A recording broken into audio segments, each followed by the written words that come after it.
Denver 7 On Demand is brought to you by Ferguson and BAC Appliance Center, the best in bath, kitchen, and lighting for your home. I'm Brian Sanders. And I'm Nicole Brady. Here's the latest from Denver 7. Overnight storms tapered off this morning, but we're still under a first alert action day as we could see more afternoon storms today. So let's get over to Katie LaSalle for a check of your forecast. Hi, everyone. Happy Friday. The storms have moved out of Colorado, but once again later on this afternoon, we're expecting some strong activity to develop all across the Front Range. Temperatures a bit cooler, low 80s into Boulder, 85 from Greeley, Fort Collins into downtown Denver. Risk of weather includes the Denver metro area up north into Fort Collins in terms of moderate risk of seeing some of those severe storms with damaging winds, the potential for medium to large sized hail, and also intense lightning. In terms of our temperatures over the weekend, it's going to be a bit cooler for Saturday, low 80s with afternoon storms, likely a few showers as more moisture. This weather disturbance kind of just hangs out over the state, so be prepared for some stormy, wetter weather all throughout each afternoon this weekend. By Monday, 88, just a slight chance for a few isolated storms, then hot and dry again Tuesday and Wednesday.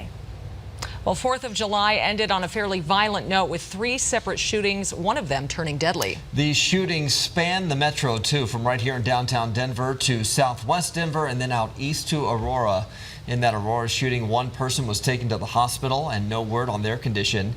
In the downtown Denver shooting, one person was hospitalized in serious condition, and then one person was killed in a shooting on South Patton Court in southwest Denver near Harvey Park. Police are only saying the victim was a man and that it is a homicide investigation. As we go through the weekend, remember, firing off any fireworks that are illegal can be extremely dangerous. This dramatic video you'll see only on Denver 7 shows a woman being rescued from a fire started by illegal fireworks. Denver Fire believes a firework landed in her front yard, sparking that inferno that blocked her front door and pathway out. Good Samaritans thankfully were able to get to her. The house is burning, ma'am. Ma'am, the house is burning. Is there anyone else in there? Hurry. Come on. You gotta go. Pull her. And here's a look at the aftermath of that fire. You can see how much damage it did. Family says the woman rescued is doing okay.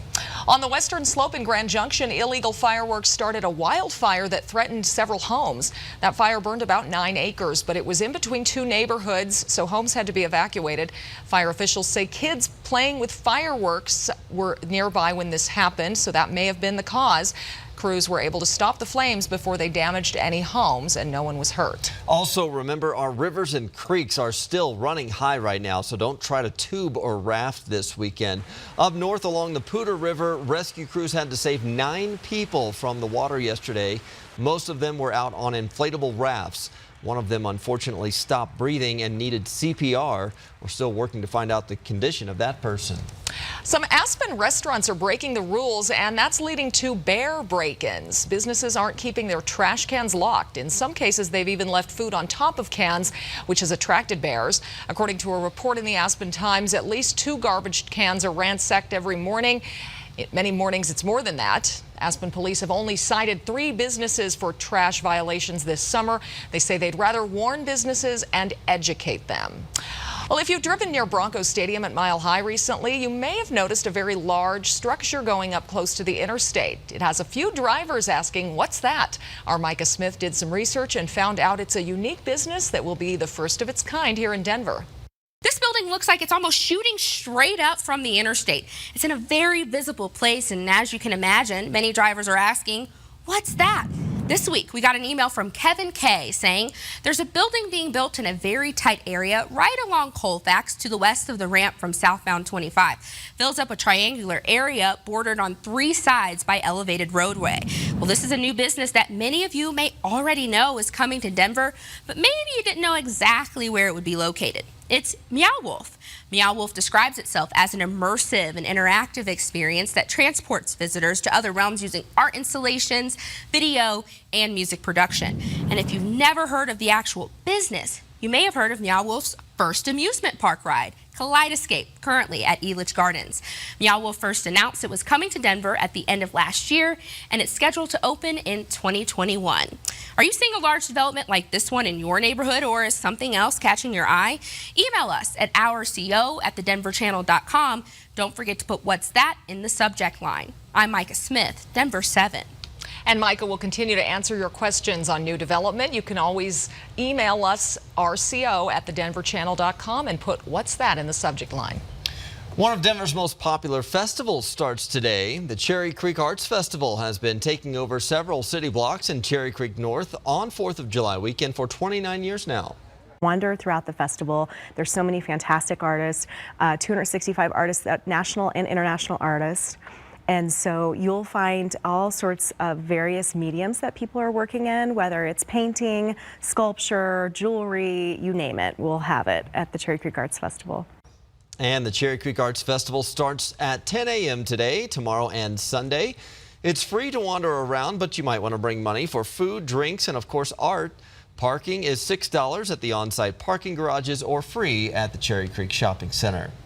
What does it mean to make it in the music business? Well, it's not all about breaks. It takes passion, commitment, and a lot of hustle. Yeah, Colorado's own Face Vocal Band is proving that. 18 years in, they keep getting bigger, but they haven't forgotten where they started. And with an upcoming concert at Red Rocks, they're paying it forward. Every mountain and every hill I climb. From busking on the Pearl Street Mall 18 years ago, hoping for tips, putting out a big hat, people started coming and bringing more friends, and it grew from there. To now performing for fans around the world. Something about a cappella and all vocal music, it's got like this natural feel to it, and I think people can just relate to kind of the organicness of it. But it's taken a lot of hard work for Colorado's own Face Vocal Band to bring their music to the masses. 2 years ago, they decided to put on their own show at Red Rocks.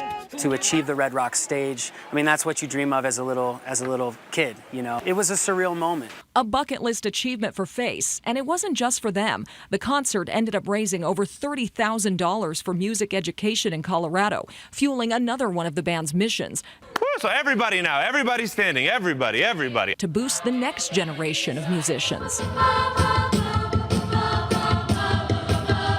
Some 300 young singers from the Face Academy of Music will join the guys on stage at their upcoming Red Rocks performance. We place really high value, and we have a great awareness of the opportunities that our music teachers gave to us coming up through elementary, middle, high school, through college, and how that really planted all the seeds for the success we've had. It's been a real mission of ours to pay that back or even pay that forward to the next generation. I'm coming home today. I'm tired of feeling this way. Face still has big dreams for themselves. More shows, more original music. So much more for us to do, and so many more people to hear our music, and so many more people that we want to inspire. And another shot at Red Rocks isn't something they take for granted. It's a stunning amount of work and a stunning amount of paving the road to get there in the first place. And so to be able to do it again for a second time is stunning.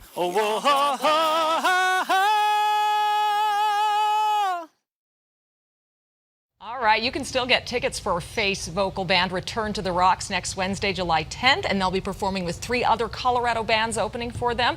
So it's a true celebration of Colorado music, and proceeds from the show will support education grants through the Department of Education. It's a wonderful cause, and they sound terrific. Awesome. Thanks for watching this Denver 7 Now update. Check back here later for another update and download the Denver 7 app for breaking news and alerts. Have a great day.